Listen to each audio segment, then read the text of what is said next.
जिस उपदेश से राम जी को राजकुमार भगवान राम बने, वो उपदेश आप सुन रहे हैं। कितना ऊंचा ग्रंथ है, इसको वाल्मीकि रामायण भी बोलते, योग वशिष्ठ महारामायण भी बोलते। राम तीर्थ ने इसी का बार बार अध्ययन किया था। ये आप भी शांत हो जाएंगे परमात्मा में, और दूसरों को भी शांति देने की क्षमता देने वाला ये सदग्रंथ है। इसको वेदांत का सिद्धांत ग्रंथ बोलते हैं। दूसरे होते प्रक्रिया ग्रंथ। ये करके फिर कब वो आचार्य बनो तब समझो, ये तो थोड़ा पढ़ो और फिर वही सिद्धांत की बात। तो बार बार योग वशिष्ठ महारामायण विचारने योग। श्री वशिष्ठ जी बोले, हे राम जी, यह सूर्य, तारा, दीपक आदि भौतिक प्रकाश भी वहां नहीं, क्योंकि प्रकाश अंधकार का विरोधी है। जो यह प्रकाश होता तो अंधकार सिद्ध न होता। इससे वहां प्रकाश भी नहीं और तम भी नहीं, क्योंकि सूर्यादिक जिससे प्रकाशते हैं वह तम कैसे हो। आत्मा के प्रकाश बिना सूर्यादिक भी तमरूप है। इससे वह शून्य है, न अशून्य, न प्रकाश है न तम है, केवल आत्म तत्व मात्र है। जैसे थंब में पुतलियां कुछ है नहीं, वैसे ही आत्मा में जगत कुछ हुआ नहीं। जैसे बेली और बेली की मज्जा में कुछ भेद नहीं, वैसे ही आत्मा और जगत में कुछ भेद नहीं। और जैसे जल और तरंग में मृत्तिका और घट में कुछ भेद नहीं, वैसे ही ब्रह्म और जगत में कुछ भेद नहीं, नाम मात्र भेद है। हे राम जी, जल और मृत्तिका का जो दृष्टांत दिया है, ऐसा भी आत्मा में नहीं। जैसे जल में तरंग होता है और मृत्तिका में घट होता है, सो भी परिणाम रूप होता है। आत्मा में जगत भान नहीं है, और जो मानसिक है तो आकाश रूप है। इससे जगत कुछ भिन्न नहीं, और रूप अवलोक मनस्कार जो कुछ भासता है वह सब आकाश रूप। आत्म तत्व ही चित्त के फुरने से जगत रूप हो भासती है। जगत कुछ दूसरी वस्तु नहीं। ओम श्री सद्गुरु परमात्मने नमः। निर्वाण प्रकरण सर्ग 76। कुंभज बोले, हे राजन, यह संसार भावना मात्र है। जैसी भावना होती है वैसा ही यह दिखता है। जिसकी भावना विष में अमृत की होती है, उसे विष भी अमृत हो जाता है, और जिसकी भावना अमृत में विष की होती है, उसे अमृत भी विष हो जाता है। अतः संसार भावना मात्र है। मनुष्य जैसी भावना पक्की करता है, चाहे आगे वह वस्तु न हो तो भी उपस्थित हो जाती है। अतएव संसार भावना मात्र और मिथ्या है। ज्ञानवान को दुख कभी नहीं होता और अज्ञानी को सुख कभी नहीं होता। हे राजन, अहंता और संवेदन, चित्त और चैत्य, यह भी आत्मा ही की संज्ञा है। जैसे आकाश, शून्य, नभ, ये सब संज्ञा आकाश की है, वैसे ही वे सब संज्ञा आत्मा की है। आत्मा से भिन्न कुछ नहीं। अहम त्वम सब आत्मा के आश्रित है। यद्यपि भूषण स्वर्ण के आश्रित है, परंतु स्वर्ण से भूषण तब होता है जब अपने पूर्व रूप को त्यागता है।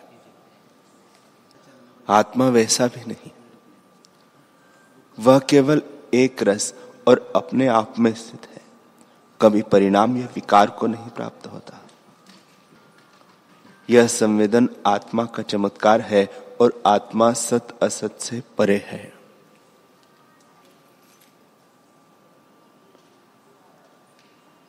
जो कुछ दृश्य है वह आत्मा में नहीं, चित्त ने रचा है, अतएव आत्मा से परे है। हे राजन, वह कारण कार्य किसका हो? कारण कार्य तब होता है जब दृश्य होता है। जब आत्मा किसी का विषय नहीं, तब कारण कार्य किसका हो? विश्व के आदि में भी आत्मा है, अंत में भी आत्मा है और मध्य में भी आत्मा ही है। जो कुछ और भासित होता है वह ब्रह्मात्र है। जैसे आकाश में जो घर, मंडल और पूर दिखते हैं, उसका आदि भी आकाश है, अंत भी आकाश है और मध्य में भी आकाश है, और वे सब मिथ्या है। जैसे अग्नि नाना आकार प्रकार में देख पड़ती है और वे सब आकार मिथ्या है, एक अग्नि ही है, वैसे सबके आदि, मध्य और अंत में एक आत्मा ही सार है। हे राजन, जल में भी देश काल होता है, क्योंकि वह दृश्य है और इंद्रियों का विषय है। जैसे यह तरंग अमुक स्थान से उठा और अमुक स्थान में लीन हुआ, यह स्थान देश हुआ और उपज कर इतने काल तक रहा, यह काल हुआ। परंतु जिसको इंद्रिया अपना विषय न कर सके, उसमें देश काल कैसे हो? राजा बोले, हे भगवान, अब मैंने भली प्रकार जान लिया है कि आत्मा चिन्मात्र है तथा ज्ञान इंद्रियों और कर्म इंद्रियों से परे है। देश, काल और इंद्रिया मन से जानी जाती है कि अमुक देश है और अमुक काल है।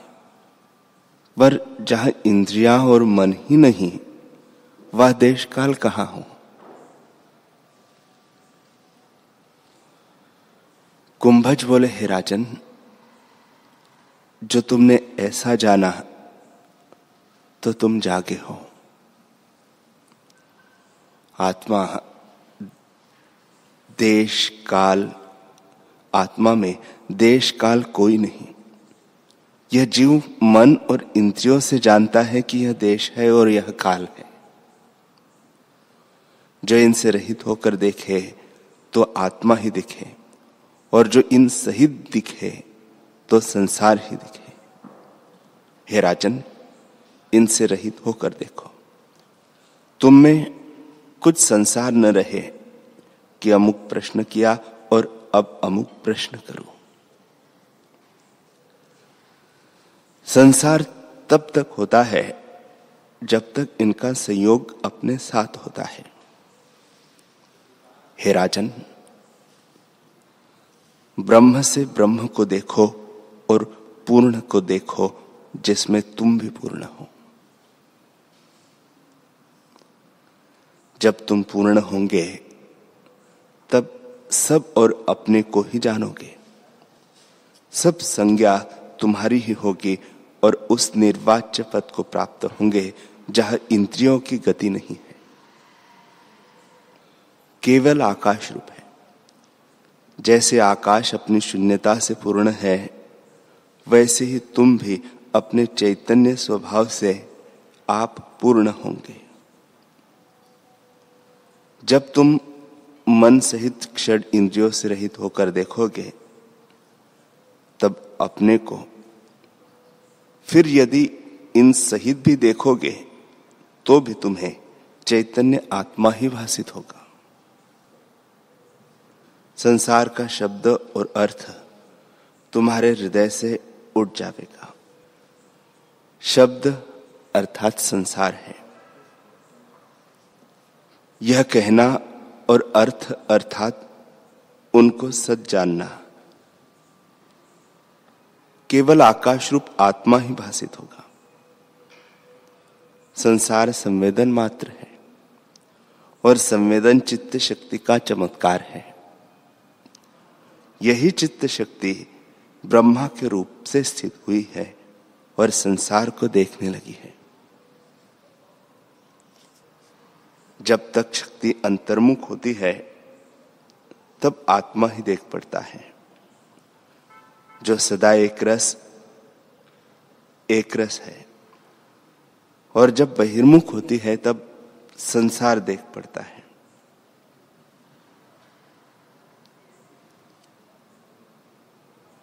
जीव जैसी भावना करता है वैसा ही आगे दिखता है। जब संसार की भावना होती है तब संसार ही भासता है, और जब आत्मा की भावना होती है तब आत्मा ही भासित होता है। आत्मा सदा एक रस और असंसारी है।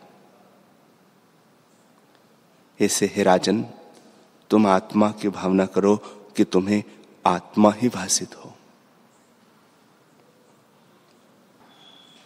कुंभज बोले, हे राजन, यह संसार जो तुम्हें भासित होता है सो आत्मा में नहीं है।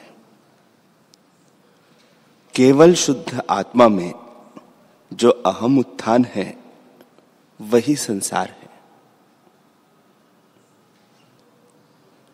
पर अहम का वह चमत्कार न सत है न असत, न भीतर है न बाहर,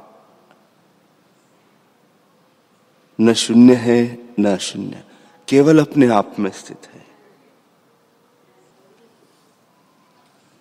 संसार का प्रध्वंसा भाव भी नहीं होता, अर्थात पहले हो और पीछे नाश हो जावे, ऐसा नहीं होता। आत्मा में संसार उदय अस्त नहीं होता, केवल अपने आप में स्थित है, उससे भिन्न नहीं है। किंतु आत्मा को यह भी नहीं कह सकते कि केवल अपने आप में स्वाभाविक स्थित है, उसमें वाणी की गति नहीं है। वाणी उसको कहती है जहां दूसरा होता है, पर जहां दूसरा न हो वह वाणी क्या कहे। यह कहना भी तुम्हारे उपदेश के निमित्त है। आत्मा में किसी शब्द की प्रवृत्ति नहीं है। हे राजन, ऐसा आत्मा किसका कारणकारी हो? आत्मा तो शुद्ध, निर्विकार और प्रमाणों से रहित है। जो किसी लक्षण से प्रमाण नहीं किया जाता, सो आकार होकर स्थित हुआ है और शांत रूप है।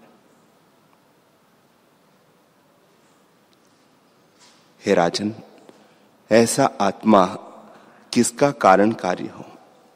कारण कार्य तब होता है जब प्रथम कारण परिणाम और क्षोभ को प्राप्त होता है, परंतु आत्मा तो शांत रूप है। और कारण तब हो जब क्रिया से कार्य को उत्पन्न करे। पर आत्मा तो अक्रिय अर्थात क्रिया से रहित है। कारण को कार्य से जाना जाता है, पर आत्मा चिन्ह से रहित है और प्रमाणों का विषय नहीं। ऐसे आत्मा किसी का कारण कार्य नहीं है। आत्मा को कारण कार्य मानने से मुझे आश्चर्य होता है। हे राजन, जो वस्तु उपजती है वह नष्ट भी होती है, और जो नष्ट होती है वह उपजती भी है। पर आत्मा सबका आदि, अजन्मा और निर्विकार है। उसमें तुम स्थित हो, जैसे तुम्हारा सारा संसार निवृत्त हो जाए। यह संसार अज्ञान से भासित होता है। जब तुम स्वरूप में स्थित होकर देखोगे तब न भासित होगा, और ऐसे भी न भासित होगा कि आगे था अब निवृत्त हुआ है।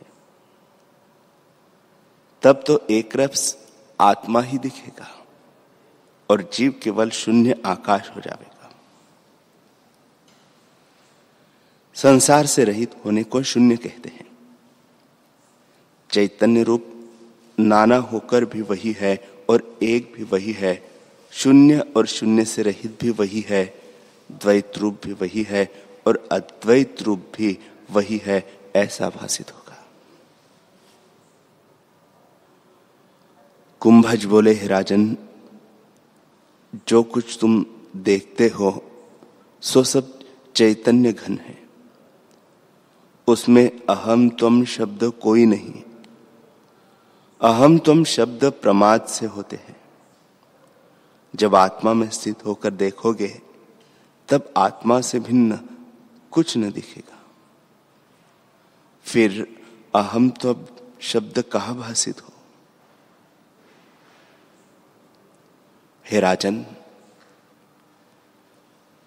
ये नाना प्रकार की संज्ञाएं चित्त की कल्पना है। जब चित्त से रहित होंगे तब नाना और एक कोई संज्ञा न रहेगी। हे राजन, सब ब्रह्म, सर्वम खल्विदम ब्रह्म है, यह वाक्य वेद का सार है। जब इस वाक्य में दृढ़ भावना बुद्धि होगी तब एक रस आत्मा ही दृष्टिगोचर होगा और चित्त नष्ट हो जाएगा। जब चित्त नष्ट हुआ तब केवल महाशुद्ध आकाश की नाई स्थित होकर निर्दुख पद को प्राप्त होंगे, जो आदि पद और सर्वदा मुक्ति रूप है। राजा बोले, हे भगवान, आपने कहा कि चित्त के नष्ट होने से कोई दुख न रहेगा और चित्त के नष्ट होने का उपाय भी आपने कहा, परंतु मैं भली भांति नहीं समझा। मेरे दृढ़ होने के निमित्त कृपा करके फिर कहिए कि चित्त कैसे नष्ट होता है। कुंभज बोले, हे राजन, यह चित्त न किसी काल का है, न किसी को है और न यह देखता है। चित्त है ही नहीं तो मैं तुमसे क्या कहूं। और जो चित्त तुमको दृष्ट आता है तो तू आत्मा ही जान, आत्मा से भिन्न कुछ वस्तु नहीं। हे राजन, महासर्ग के आदि और अंत में कोई सृष्टि नहीं, केवल आत्मा है और आत्मा में कुछ नहीं कह सकते। मैंने तुम्हारे जानने के निमित्त ऐसा कहा है। मध्य में जो कुछ दृष्टिगत होता है वह अज्ञानी की दृष्टि है। आत्मा में कोई सृष्टि नहीं है।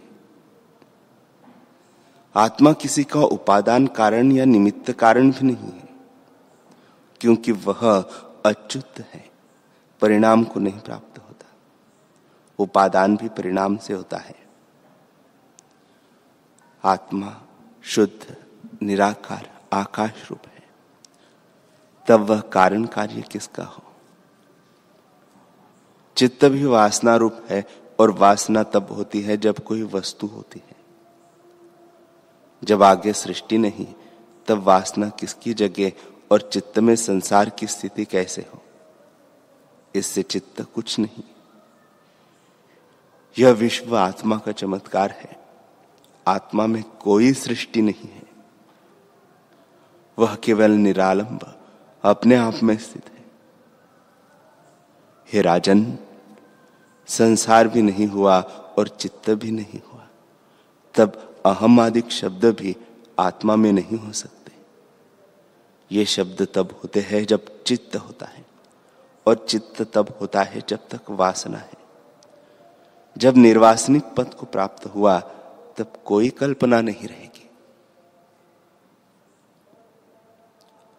हे राजन, यह संसार महाप्रलय में नष्ट हो जाएगा और सत असत संसार कुछ न रहेगा। एक आत्मा ही शेष रहेगा जो निराकार और शुद्ध है।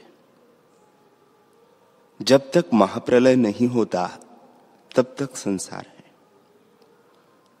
महाप्रलय क्या है यह भी सुनो। एक क्षण आत्मा का साक्षात्कार होने से सृष्टि का शेष भी न रहेगा।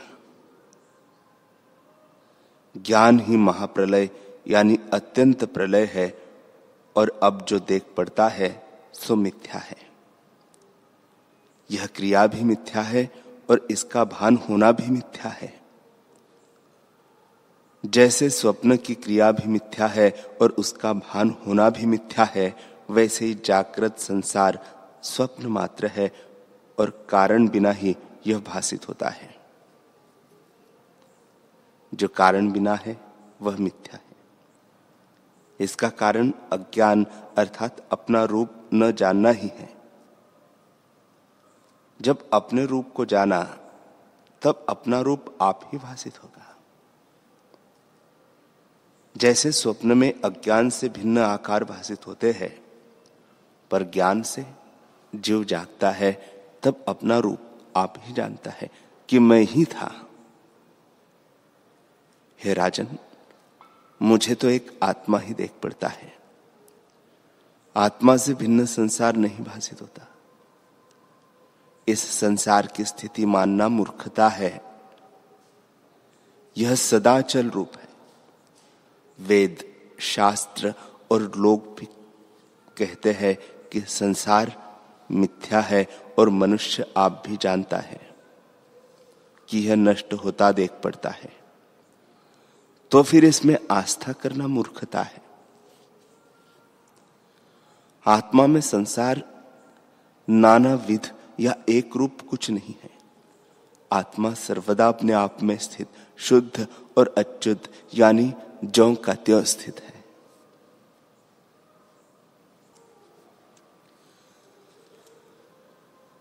हरि ओम।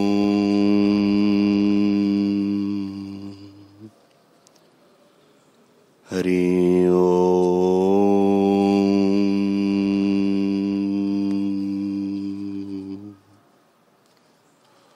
ओम सहनावतु सहनौ भुनक्तु सह वीर्यं करवावहै तेजस्विनावधीतमस्तु मा विद्विषावहै। ओम शांति शांति शांति। श्री सद्गुरुदेव भगवान की जय।